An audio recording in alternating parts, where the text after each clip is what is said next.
Jaringan Pemantau Pendidikan Indonesia atau JPPI mengecam keras tindakan represif aparat kepolisian terhadap para siswa di Jayapura dan Wamena pada hari Senin 17 Februari 2022 di Papua yang menggelar demonstrasi menolak program makan bergizi gratis. JPPI menilai tindakan kekerasan termasuk penggunaan gas air mata untuk membubarkan aksi damai merupakan pelanggaran terhadap hak asasi manusia serta kebebasan berpendapat yang dijamin oleh konstitusi.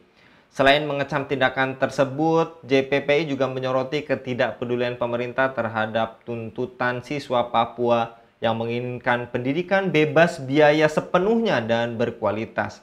Apakah program MBG benar-benar menjadi solusi untuk meningkatkan kualitas pendidikan di Papua, atau justru menjadi kebijakan yang mengalihkan perhatian dari masalah yang lebih mendesak?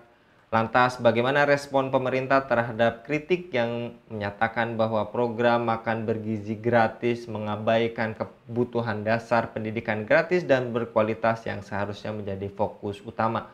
Untuk membahasnya kami terhubung dengan Bung Rizky Awal. Kita sapa terlebih dahulu. Assalamualaikum warahmatullahi wabarakatuh, Bung Rizky.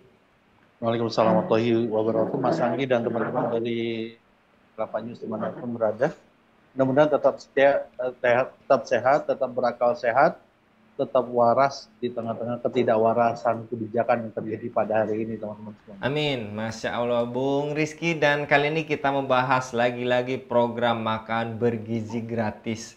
Menurut Anda, apakah program ini benar-benar menjadi solusi untuk meningkatkan kualitas pendidikan atau justru menjadi kebijakan yang mengalih perhatian dari masalah utama yang lebih mendesak, Bung?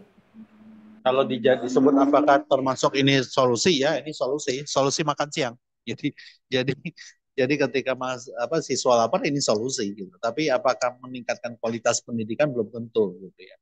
Karena meningkatkan kualitas pendidikan itu tidak berbanding terbalik dengan penyediaan makan siang gratis gitu. Kalau makan paginya tidak disiapkan, makan malam tidak disiapkan, hanya bisa bertahan di makan siang, sementara pendidikan mahal, apalah artinya ketika pendidikan gratis itu sendiri, sementara kan anak-anak itu butuh sekolah. Ketika hanya dibagikan untuk anak sekolah, sementara tidak sekolah itu tidak mendapatkan makanan gratis, lantas apa yang bisa kita menjamin bahwasanya pendidikan kita di hari ini bisa berkualitas, Mas Anggi dan teman-teman semuanya gitu. Maka wajar kalau kita lihat kenapa pada akhirnya program makan bergizi gratis ini justru ya dilakukan aksi oleh teman-teman siswa di Wamena ya. Ingat, siswa loh, bukan mahasiswa itu. Jadi, menurut Anda, Bung Rizky, MBG ini tidak menyentuh akar permasalahan dari pendidikan ini ya, Bung? Ya, hanya daunnya, Ya. batangnya saja tidak, apalagi akar gitu. Gitu. Hanya menyentuh pada sisi daun yang mau rontok gitu. Jadi bukan bukan keseluruhan menjadi solusi, bukan jadi dasar dari penyelesaian uh, permasalahan pendidikan kita hari ini gitu.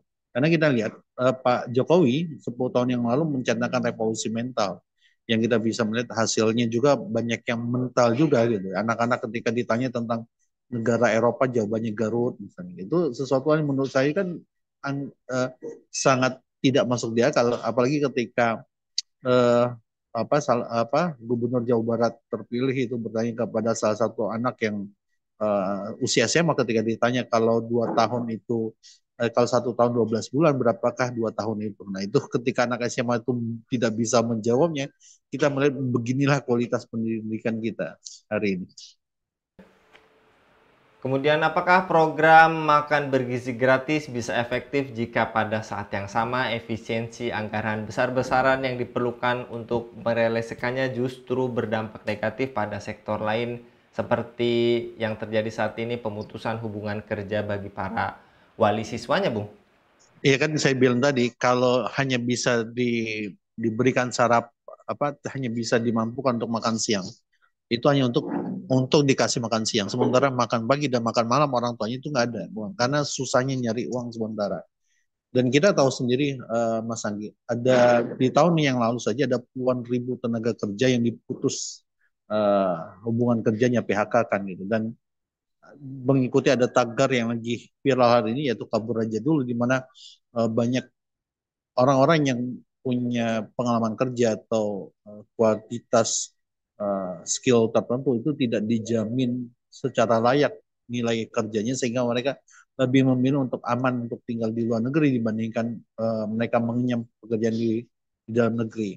Artinya pendidikan gratis yang selama ini diutamakan menjadi wacana dibangun oleh pemerintah itu tidak bisa menjamin bahwasanya akan meningkatkan kualitas pendidikan, sementara terjadi penghematan anggaran dan juga daya beli masyarakat yang semakin menurun gitu. Itu artinya ke depan akan terjadi pertumbuhan kerja yang lebih banyak lagi, dan pemerintah hanya bisa menjamin orang yang sekolah saja bisa dijamin makan gratis ya anak-anaknya, sementara orang tuanya harus lapar berhari-hari untuk bisa apa mempertahankan kehidupan dan juga menjamin anak yang bisa sekolah.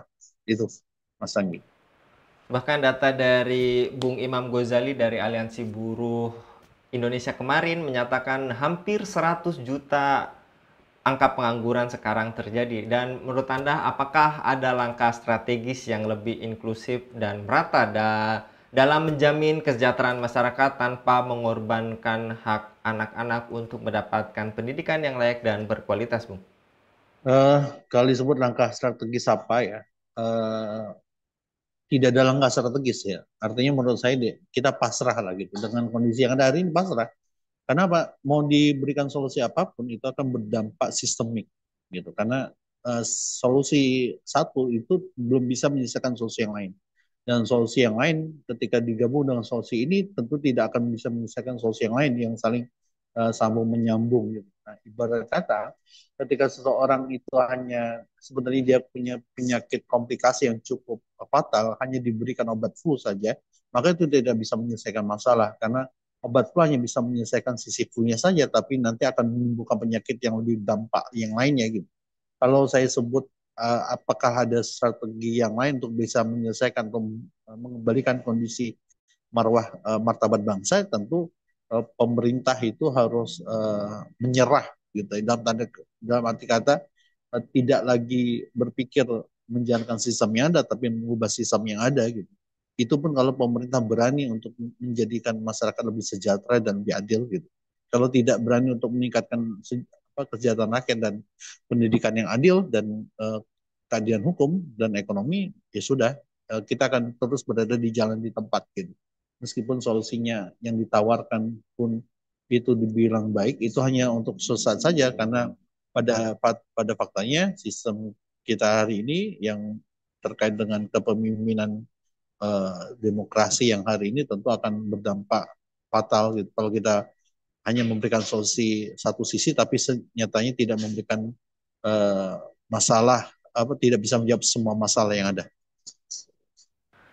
Jadi, apakah masyarakat pun harus pasrah ataukah menggelar aksi besar-besaran seperti Indonesia Gelap waktu itu, Bung? Menurut saya sih tidak cukup sekedar aksi ya, tapi masyarakat harus berpikir lebih tajam, lebih maju terkait dengan taraf berpikirnya. Apa penyelesaian ini nggak bisa dikasih dengan makan bergizi gratis untuk orang tuanya, enggak. Ya, Indonesia akan menambah hutang cukup besar gitu. Tapi adalah pemerintah harus berpikir, masyarakat harus berpikir bahwasanya kita tidak bisa bertahan lagi pada sistem hari ini, dan kita harus rembuk barang untuk mengajukan kepada kita bersama untuk bisa restart ya, atau game overkan saja dulu sistem hari ini, digantikan dengan sistem yang lebih baik kebijakannya, sistem yang lebih adil kebijakannya. Dan tentu kalau kita lihat ada sebagai seorang muslim kita tawarkan sistem Islam gitu. Kalau mereka tidak mau ya sudah kita pasrah saja begitu. Mau sistem yang mana ketika di luar sistem Islam tentu tidak akan bisa menyelesaikan masalah gitu, Mas Anggi. Baik, jazakallah Bung Rizky Awal untuk pemaparannya pada kabar petang kali ini. Ya sama-sama Mas Anggi, kita berharap tidak sekedar MBG-nya ya, makan bergizi gratis, tapi juga mengubah bersama dengan gairah untuk sistem Islam yang gapah, Mas Anggi dan Amin. kawan-kawan. Jazakallah Bung Rizky untuk pemaparannya pada kabar petang kali ini. Demikian pemirsa Ilava News, dukung dengan subscribe, share, dan like. Semoga menjadi kebaikan bagi kita semua di dunia dan di akhirat. Saya Anggi Suara Adi undur diri. Assalamualaikum warahmatullahi wabarakatuh.